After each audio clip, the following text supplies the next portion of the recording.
पति पत्नी का मीनिंग क्या है, पति पत्नी को समझ ले। अब जो नहीं जानते, अभी से मेरा चैनल है उसके ऊपर ओके करो, सब्सक्राइब करो और मेरे से जुड़े रहो। बहुत सारी बातें ऐसी बताई है मैंने जो आप कल्पना नहीं कर सकते हो। हजारों बातें अंदर डाली मैंने वीडियो के माध्यम से, ताकि आप तक पहुंचे, आप उसका आनंद लो। कोई माइनस पॉइंट है तो उसको पढ़ाई के लिए, धंधे के लिए, घर की परेशानियों के लिए, मतलब बहुत सारी, जिसकी सगाई नहीं हो रहे, संबंध नहीं हो रहे, क्या कारण है क्या नहीं है। चैनल से जुड़े रहिए। जमात की बोले राधे श्याम की, और पधारे हुए सभी भक्तों की। देखिए हमारे ऊपर 5 कर्जे हैं। कितने? पहला कर्जा किसका है? माँ का। दूसरा कर्जा है पिताजी का। तीसरा कर्जा कुल देवता कुल देवी का। चौथा कर्जा है कुटुंब परिवार का। और 5वां कर्जा गुरुदेव का। पहलो कर्जो माताजी रो के विजय, दूजो पिताजी रो जान, तीसरो कर्जो कुलदेवी रो के विजय, चौथो कुटुंब परिवार, और 5वां कर्जो गुरुदेव रो के विजय। हो जावे थारो बेड़ो ही पार। ये 5 कर्जे जब तक हम नहीं उतारेंगे तब तक हमें कभी भी कुछ कार्य में सफलता नहीं मिलेगी। तो एक बात ध्यान रखें, हम जब भी भोजन प्रसाद करते हैं, जैसे देवियों आप प्रसाद बनाते हो, घर में भोजन बनाते हो, तो ये भाव के साथ में बनाइए कि आज मेरे भगवान आएंगे, कोई भी रूप में मेरे घर पे प्रभु आएंगे और वो भोजन लेके जाएंगे, प्रसाद जिम के जाएंगे। वो चाहे कोई भी जीव के रूप में आ सकते भगवान, पता नहीं किस रूप में नारायण मिल जाए। निर्मल मल के दर्पण में प्रभु के दर्शन हो जाए। कौन से रूप में मिलेंगे ये पक्का नहीं, कंफर्म नहीं है। भगवान इसीलिए कहते हैं कि मुझे जानने की कोशिश मत करो, मुझे मानने की कोशिश करो, क्योंकि मुझे कोई जान नहीं सकता। कोई ब्रह्मांड में ऐसा कोई पैदा नहीं हुआ जो मुझे जान सके। पढ़ोगे, मुझे मानने की कोशिश करोगे तो कुछ न कुछ आपको फायदा मिलेगा। जैसे छोटे बच्चे होते, छोटे बच्चे, माताओं बहनों, इन बच्चों को मार पीट मत करो, ये बच्चे अच्छे पढ़ेंगे, ये पक्की बात है। बच्चे को जितना मार पीट करोगे बच्चा पढ़ाई भूल जाएगा। दूसरे नंबर, बच्चे को एग्जाम के टाइम में एकदम फ्री माइंड छोड़ दो, उसके ऊपर कोई प्रेशर मत डालो। ये मत बोलो देख हावड़ नहीं लिखियो तो वो है तो जो कोई बुलाई दियो। उसको क्या बोले, बेटा मुझे विश्वास, तू अच्छा करेगा, तू अच्छा करेगा, तू अच्छा करेगा। परंतु क्या करे, हम तो परीक्षा से पहले हम एग्जाम में ले लेते हैं, प्रेशर में बच्चे को डाल देते हैं। बच्चे के सामने किसी को ऊपर और नीचे मत दिखाओ कि वो तो इतो पड़ गो अने थारू पड़ी जी को नहीं, वो चीजें मत बोलो आप। बच्चे के दिमाग में घर कर जाती चीजें। तो ये सारी चीजें बच्चे को आगे बढ़ाने का एक ही तरीका है, बेटा तू अच्छा कर रहा है, बेटा तू बहुत अच्छा कर रहा है, बेटा तू अच्छा पढ़ेगा, मुझे तेरे पे विश्वास है। तो वो क्या करेगा, एक दिमाग के अंदर उसके एक एनर्जी होगी कि नहीं यार मेरे पापा या मम्मी कितने विश्वास कर रहे हैं मेरे पे, मुझे कुछ करना चाहिए। आपा तो कहें क्या हावड़ नहीं पड़ी हो तो वो के तो फिर डांस करूंगा चौराहे पे, गलत लिख के आऊंगा, दूसरा क्या होगा मेरे से। भाई प्रेशर मत डालो यार, प्रेशर कोई भी चीज का मत डालो। तो ये ध्यान रखने की बातें होती है। और आप लोगों से मेरा निवेदन है, जिंदगी में एक गांठ बांध लो कि जितना आदर मैं मेरे घर पे मेरी बेटी का करता हूं, जितना आदर मैं घर पे मेरी बेटी का करता हूं, उससे भी डबल आदर मेरी बहू रानी का करेंगे। अगर ये कोई सीख ले तो उसकी जिंदगी में कोई चीज की कमी नहीं आती। आज आप लोगों के पास सब कुछ सुविधाएं, सब कुछ है, पर घर में शांति नहीं है। अबे अटे तो कितना भोला बनियोड़ा बैठा हो कि नहीं हो, घरे बमरा बम मिले महाराज कहीं काम रही जिंदगी या भाई। अटे तो इतना सीधा साधा बैठो, एकदम शांति हूं, यूं लागे कि आप तो बहुत शांत हो, पर घरे जान आप ओरिजिनलिटी ओरिजिनल रूप में आ जाते हो। तो ये सही नहीं, इसीलिए कहते बाहर भीतर एक है। जितना यहाँ शांत है उतना देवियों एक मैं सिस्टम समझाता हूँ आपको। आपके पतिदेव आपको कुछ भी बोले ना, तो क्या वो एक बाई गई थी गुरुजी के पास में और गुरुजी को बोला, गुरुजी एक प्रॉब्लम है मेरी। गुरुजी ने बोला बोलो बेटा। गुरु का मतलब क्या, आपको समस्या से बाहर निकल, उसका नाम गुरु है। देखो मेरे कम से कम 8 लाख जैसे शिष्य हैं, पर किसी को मैं मेरी फोटो की पूजा नहीं करने देता। नहीं, मेरी फोटो की पूजा मत करो प्लीज। आप पूजा करनी है तो अपने माँ बाप की पूजा करो, अपने माता पिता की सेवा करो। एडवाइस हमारे से लो, सलाह हमारे से लो, पर आप हमारे फोटो की पूजा नहीं कर सकते। तो कई लोग बोलते हैं कि महाराज क्यों नहीं। अरे भाई मैं जिंदा हूं यार, क्यों माला पहरा रहे हो मेरी फोटो को, इतना क्या बड़े मारा माते समझ में आ रही कि नहीं आ रही। मैं जिंदा हूं तो भी मुझे अगरबत्ती करो मेरी फोटो को, इसका मीनिंग क्या है? तुम आउट करना चाहते हो मुझे कि गुरुजी ध्यान मिटे नहीं बोले। अरे भाई जिंदे आदमी की कौन फोटो लगा के पूजा करता है? कोई करता है क्या? कोई नहीं करता दुनिया में। फिर भी पता नहीं गुरुजी की तस्वीर लाएंगे, गुरुजी का दिया बत्ती करना चालू कर देंगे, माला पहरावनी स्टार्ट कर दी। इनो मतलब आप गलत काम कर रहे हो, ये कभी नहीं होना चाहिए।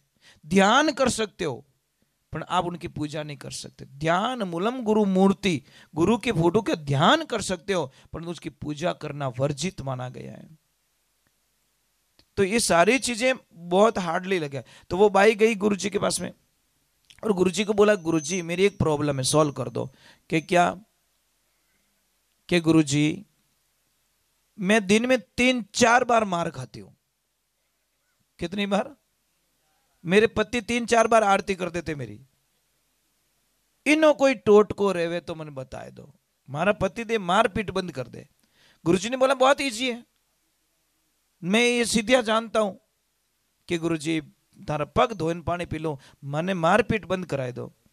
गुरुजी ने एक मादलिया बनाया और बाई को पकड़ा दिया कि लो बेटा, जैसे तेरे पति कुछ बोले या उनको गुस्सा है तो ये मादलिया इन दांतों के बीच में रखना, न तो चबाना न ढीला छोड़ना है, न चबाना और न ढीला छोड़ना।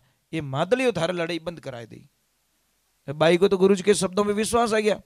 बाई गई घर पे, पतिदेव कुछ बोलने लगे, वो मादली घाल दी मुंडा में, न ढीला न टाइट। ठीक है। पति ने बोला आज चलो यार मूड नहीं है। दूसरे दिन हुआ फिर वही लपड़ा, उसने मादलिया डाल दिया। 3 बीत गई, 4 दिन बीत गए। पतिदेव गुरुजी ने बोला 6 महीने बाद में तेरा इलाज हो जाएगा। 20 दिन में भी नहीं तो लपड़ो मिट गो। गुरुजी के पास में वापस गई और बोले गुरुजी आप मादले में बहुत ताकत है, बहुत ताकत है, मारे तो लपड़ो ही मेट्यो। कि बेटा लपड़ो की कोनी, मादले में तो भरी भभूति अने ताकत है, तने चुप राखવાનો सिस्टम कर्यो मैं। थारो बोलनो तू बड़बड़ घणी करती, आखो दिन बिना घेर में गाड़ी चलावती तू, जो बछड़ो लागणो ही है। तो तेरे को मैंने चुप कर दिया, बात खत्म कर दी मैंने।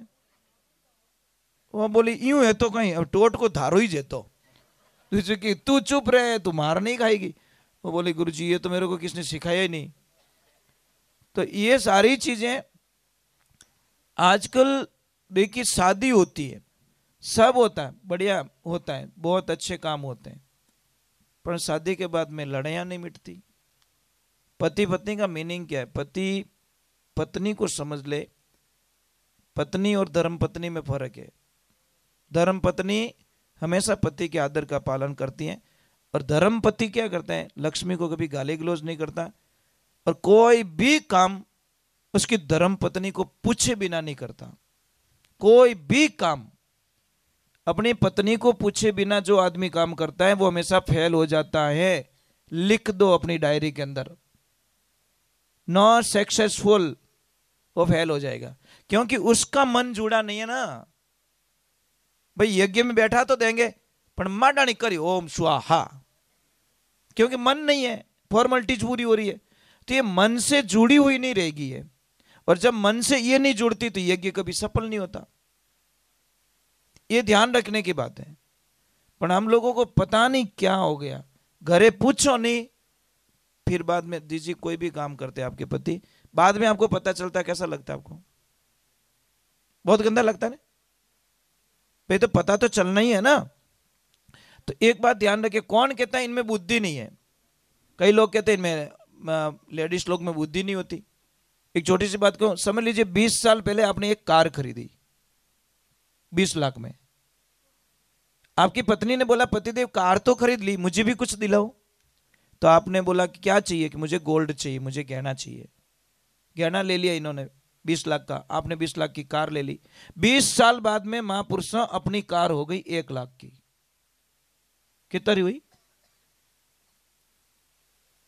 और लास्ट में तोलावनी पड़े कबाड़ा में, फोन करना पड़े कबाड़ी आजा, अब वो खड़ी तोड़ होगी, रोज धक्का मरा। 20 साल बाद में 20 लाख की कार हो गई 1 लाख की, और इन देवियों का गहना हो गया 1 करोड़ का।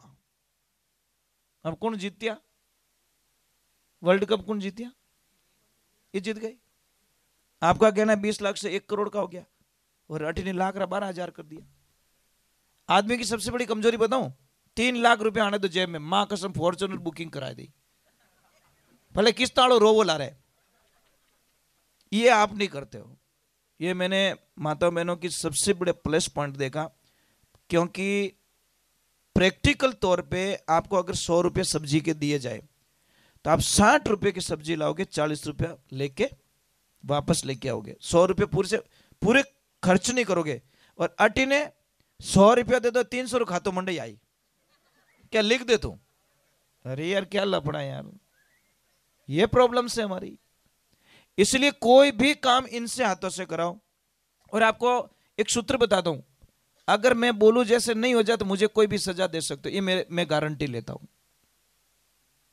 आप कोई भी काम पे निकलो, यात्रा पे निकलो, व्यापार के लिए निकलो, कोई धंधे पे निकलो, सगाई सगपण के लिए निकलो, कोई भी काम पे निकलो, इनको बोल देना सुबह सुबह कि लक्ष्मी जी मैं थोड़ा कोई काम जावे रही हूँ, कोई साइड रो काम है या कोई कलेक्शन रो काम है, थोड़ा आप रे हाथरी बोनी करा दो मने। समझ में आ गई? अगर इसने दिल से पैसा दे दिया इन्होंने 50, 100 रुपया, 500 रुपया, तो आपका काम आगे हो जाएगा।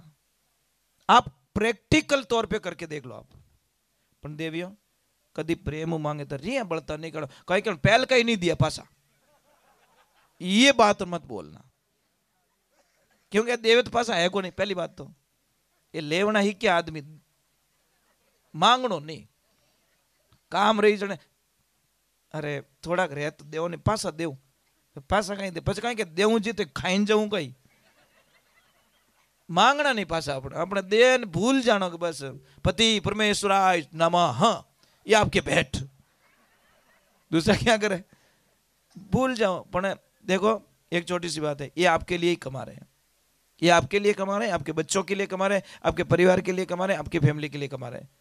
इसलिए समझो ये जीवन समझने के लिए मिला है, झगड़ा करने के लिए नहीं मिला, नहीं मिला, नहीं मिला। झगड़ा मत करो, क्लेश मत करो। और दोनों का धर्म क्या बनता है? आदमी का धर्म बनता है पत्नी के पियर पक्ष की कभी निंदा ना करें। आपका धर्म बनता है कि पति के परिवार वालों की कभी निंदा ना करे। आपके परिवार में कभी झगड़ा नहीं होगा। आप इनके परिवार की बड़ाई करो कि आपके पापा बहुत अच्छे हैं, आपकी मम्मी जी बहुत अच्छे हैं, आपके भैया भाभी बहुत अच्छे हैं, पर आप पासो पेंडिंग नहीं राखो, हाथों हाथ रोकड़ राखो कि आप पापा जी बहुत अच्छा है सा, आप मम्मी जी बहुत अच्छा है, तो फिर देखो आनंद ही आनंद। परिवार रिश्ता जोड़ो जाने कितना प्रेम रेवा हुकम रेवो कि नहीं रेवो, बढ़िया साथ में बैठो, एक दूसरे ने कवो देवो, भेड़ा जीमो, और पसे कई रेवे किन जन्म रो बदलो लेवो पसे। ये समस्या है, छोटी छोटी बातों पे झगड़ा हो रहा है साहब, बड़ी कोई बात नहीं, बड़ा कोई रीजन नहीं है, परिवार में छोटी छोटी बातों पे महाभारत हो रहा है। इसलिए कहते हैं रामायण पढ़ोगे तो परिवार जुड़ेगा, और जहां मेरा आ गया वहां महाभारत रच जाता है। मेरे में तेरा रामायण, मेरा महाभारत। दुर्योधन ने बोला ये सब मेरा है, महाभारत की रचना हो गई। राम ने बोला भरत को ये तेरा है, भरत जी ने बोला नहीं प्रभु तुम्हारा है, तो रामायण की रचना हो गई। अब अपने घर में महाभारत की रचना करनी है कि रामायण की। देखो देवियों, आपके पति का धंधा नहीं चल रहा है, नहीं, गीता के 11वें अध्याय का 40वां श्लोक 108 बार जप करो आप, आपके पति का धंधा अच्छा चलने लगेगा। आपका कोई भी काम नहीं बन रहा है, रामचरित्र मानस के अयोध्या कांड की पहली चौपाई से लगाकर 8वीं चौपाई तक डेली उसका जप करते रहो, उसको पढ़ते रहो, आपका काम सफल हो जाएगा। पर इतना टाइम का है, ये बड़ी कृपा है मोबाइल देवता की। इस मोबाइल देवता ने हमारे जीवन को इतना सुपर बना लिया है, न जीने में न मरने में। और ये बस टक टक आई मिस यू ले बजा पूंगी, क्या लफड़ा है यार। आई मिस यू उसको बोलो ना, भगवान को बोलो ना। अभी वो भाई साहब ने नहीं बोला रमेश जी ने कि दुनिया से दिल लगाओगे ना, प्यार करोगे ना, कुछ नहीं मिलेगा। 1000 ओल्बा मिल जाई, 1000 दुश्मन खड़े हो जाएंगे, और दिल लगा दो उससे, सब सारी दुनिया तुम्हारी हो जाएगी। तो आपको मन कहाँ लगाना है, दिल कहाँ लगाना है? बस मीरा भाई ने कहाँ मन लगाया था? चलो एक मीरा भाई का नाम याद आएगा तो एक भजन मीरा भाई को सुना देता हूँ। मैं ज़्यादा नहीं बैठाऊंगा, आप लोगों को छुट्टी दे दूंगा, क्योंकि मैंने खुद नहीं आगो जाड़ो। चलो मीरा भाई का सुनाता हूँ।